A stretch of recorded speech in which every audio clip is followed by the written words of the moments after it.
Welcome to Untangled Minds, making sense of the mess one thread at a time. Life with ADHD, autism, and other neurodivergent experiences can feel tangled, chaotic, and overwhelming. I'm Deanna, therapist, writer, mom, and intuitive, and I know firsthand what it's like to hold the strengths and the struggles of having one of these brains. In this podcast, we'll explore the intersections of neurodivergence, attachment, relationships, parenting, and healing. Through story, strategy, and soulful conversation, we'll untangle the shame, celebrate strengths, and create space for authenticity. If you've ever felt like you're too much, not enough, or simply different, this is your place to laugh and belong. So bear with me as I get settled here, because we're going mobile. So, welcome back to episode 9, 10. All right, welcome back. Had to fix my internet issues. Um, we are mobile today, in case you can't tell. I'm at a beautiful park on probably one of the last beautiful days of summer this year. Um, Today, our episode is going to talk about grounding when you have autism and ADHD. Because as somebody who is ADHD, autistic ADHD, I often find myself sitting in this situation where my brain is going 900 different places, 900 miles per hour. I'm thinking about 15 different activities, 15 things I'm going to do next week. It is chaotic. It is a blast and chaotic and stressful. And sometimes I get a little overwhelmed and I want to calm myself, ground myself, center myself. So when I started thinking about today's episode and what I wanted to do, I started thinking about how do I ground myself and how do I calm myself down?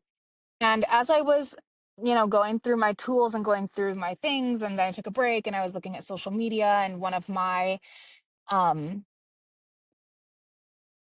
one of my groups that I frequent on neurodivergence had several posts about um the public health announcement today that's allegedly going to talk about a correlation between autism and Tylenol. And I realized that this is the prime opportunity for me to talk to you guys about how this kind of public health crisis is what they're going to want to call it or whatever can cause so much dysregulation in our community, and how when something like this happens, how do we ground ourselves and bring ourselves back to center to remember that we are not the problem. So the first thing I'm going to put on here is I will not often talk about politics. I will not often talk about information that is either not vetted or is not peer reviewed or is not personal experience. But I wanted to talk about this today because what is happening today in the form of a public health announcement by the officials of our country who believe that they know everything. Might edit that part out. Anyway, politics and public health have a history of demonizing and fear mongering with autism and ADHD. And they chronically present neurodivergence as something that needs to be solved, which can we just acknowledge is a problem in and of itself, because we as neurodivergents, as people who have brains that work differently, are not a problem. We don't like cause issues. We're not the problem. There's no other way to say it. I get really, really passionate about people saying that people with neurodivergence are a problem. Because if you can show me statistically or studies that show that neurodivergence, autism, and ADHD specifically cause problems, 333 on the timer right there. How's that for some like cosmic involvement? Um, you show me some peer-reviewed information that shows that neurodivergence itself needs to be solved, and we can have a conversation. But I want you to bring some peer-reviewed articles, some studies, something with meat to it, not just your personal opinion. So anyway, I get really, really tired of the fear mongering around neurodivergence and autism because there is a giant population of people in our country, in our world, who are autistic. And by creating this fear around neurodivergence, you're demonizing and making these people a problem. And first of all, as somebody who's autistic and as somebody who's a parent of two autistic children, I am not in the mood for you to sit there and tell me that something I did caused this. I'm a firm believer that autism is genetic and it runs in families. And I'm sure there are things that can happen that can increase the risk. I'm not a neuroscientist. I can't tell you the ins and outs of neurobiology that causes autism. What I can tell you is I'm not about to cause people to sit there and think that I did something to make my child have a neurodivergent brain, nor am I going to allow people to demonize my experience in this world. The one thing that we have to remember as adults who have the ability to critically think is that correlation does not equal causation. So you can read this announcement that's going to come from our administration saying that Tylenol causes autism. There's correlation or causation to correlation to believe there's causation. First of all, can we just rewind here for a second and acknowledge that this is now the second public health crisis where people are sitting there trying to say that something that you're doing to your child is causing it? This is literally vaccines cause autism all over again. Um, so, you know, I can't tell you enough how frustrating it is as somebody who just wants acceptance in this world to be constantly told that, oh, you would be different. You would be fine if you didn't do this. I'm fine. I am fine. And so are you. And so are you. And I'm so tired of people causing fear to make you think that you did something wrong or your parents did something wrong or that you're a problem. I'm going to take a break for about 5 minutes and I'm going to do some grounding exercises. And when I come back, we're going to talk a little bit more about this. We're going to talk about the ripple effect of fear mongering. And we're going to talk about how to ground yourself when you start to feel dysregulated and how we can prevent our nervous system from hijacking our executive dysfunction when we're embracing periods like this where people are trying to fearmonger and cause periods of unrest within our community. I'll be back in a moment. All right, back again. So, one of the main reasons that I get so dysregulated about this kind of situation is because aside from the demonizing an entire population of people, we are planting fear in parents. And we are looking at people and saying, you better be careful with what you do. You better do what we say, or you're going to give your kid autism. And not going to lie, okay? Before I had a kid diagnosed with autism, before I had a child that I didn't realize, before I realized my own neurodivergence and the neurodivergence that my children experience, I'm not going to lie and say that I didn't have thoughts that I don't know if I could handle having a kid with autism. And that, I'm going to pause here for 30 seconds because there's a lot more. So I am not going to say that I didn't believe that I was incapable of handling a child with autism. Um, when I was pregnant with my first kid, I was terrified that I was going to end up with a kid who had a delay, a cognitive issue. Um, Looking back now, I realized that this was because I was surrounded by people who feared difference. And I realized how unusually cruel and manipulative the rhetoric that autism was something to be feared was for my brain. And so for us to sit here and spread misinformation that is not backed up by science as how we're going to solve this problem, we're causing issues for parents, for new parents, for young moms, for parents who already fear being different in a world that shames and demonizes difference. Is that not the whole premise of like part of the problem in our country right now is that we shame difference? We fear people who are different than us. Why do we fear somebody who just sees the world a little differently and whose nervous system isn't built the same as yours? You know, we just spent 8 episodes talking about how our nervous system hijacks our relationships. But the reality is, when something like this happens, our nervous system hijacks our executive functioning and it causes an increase in anxiety and depression symptoms, as well as our inability to like just function in our own daily lives. The neurodiverse like population,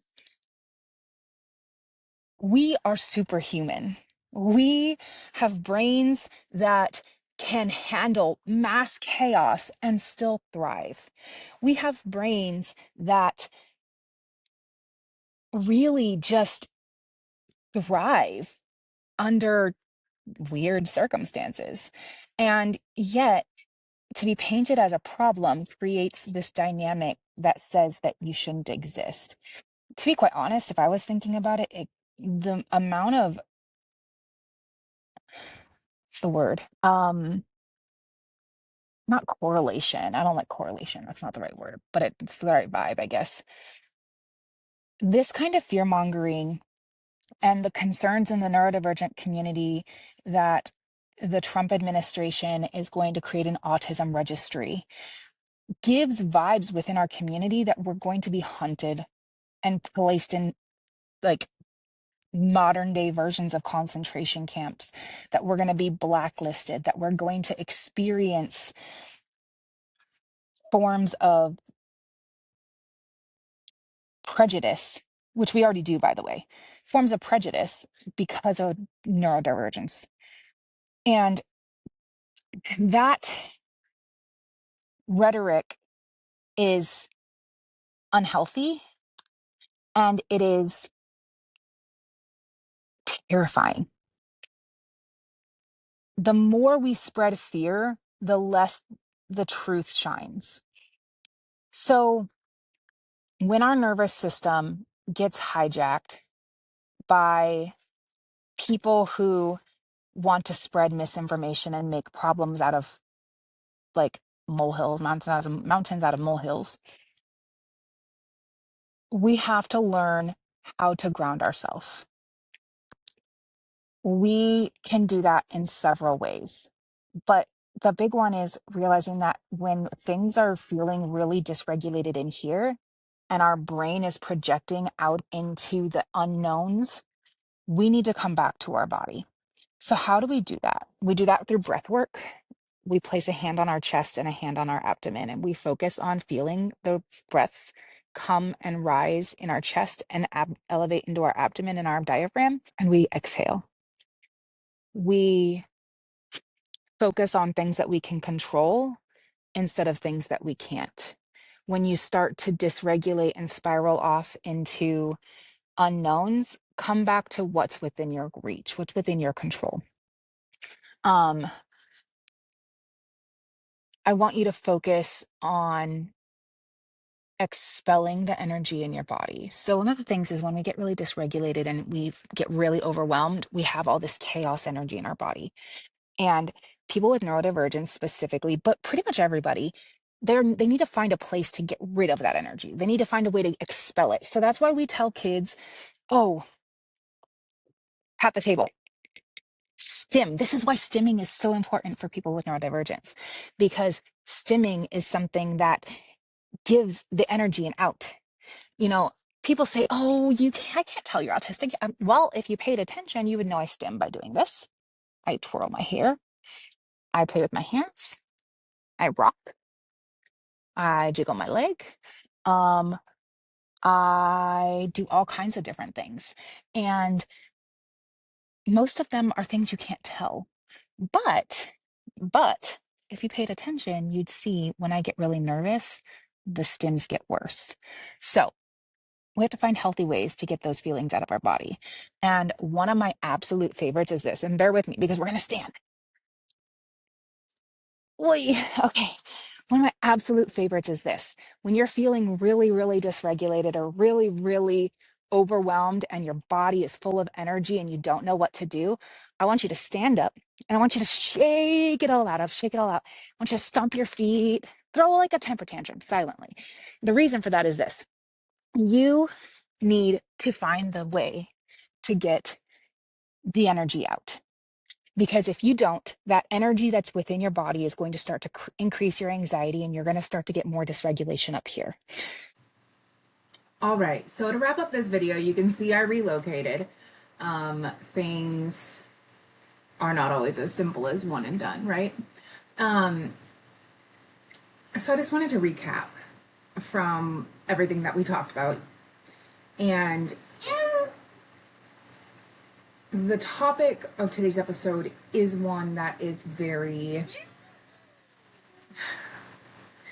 if you can hear the baby, I don't know what else to say.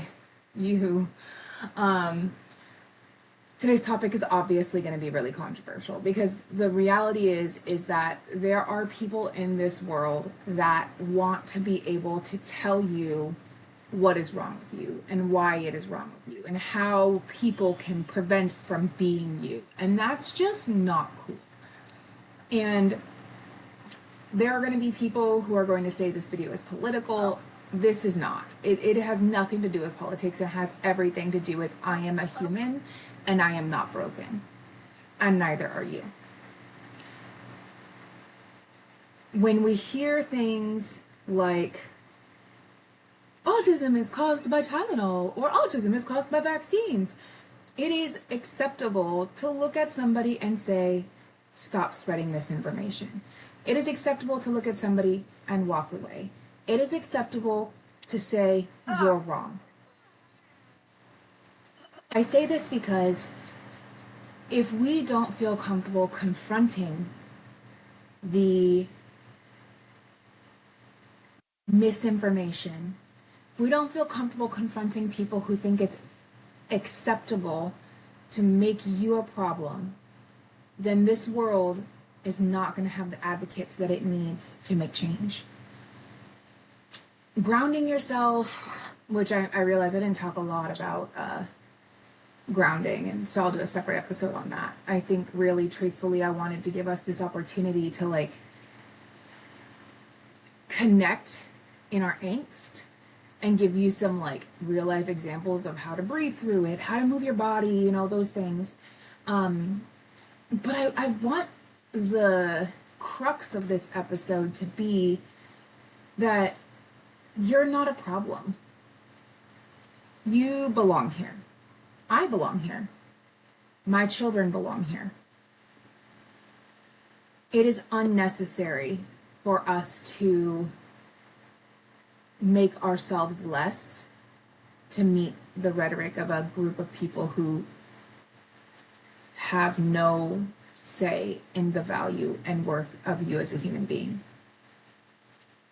So if your nervous system today or tomorrow or next week becomes hijacked by the political push and pull, I want you to remember that you are not broken. You are not a crisis. You are definitely not alone. This community is proof that tangled threads can still weave something strong, vibrant, and real. This community is proof that you are enough. Thank you so much for joining me today. Thank you for giving me the opportunity to speak to your value as a human being and as a fellow neurodivergent. And for all of our allies out there who are fighting the fight with us, we thank you. We applaud you, and we welcome you to our community because our community is not one of shunning people who are different. Our community is one of acceptance and meeting people where they're at. I hope, like me, you stay weird, shine your light into the world, and help others find the light so that they too can be who they truly are, with no strings attached. Have a great day, and that's a wrap. Be weird. Stay weird, my friends.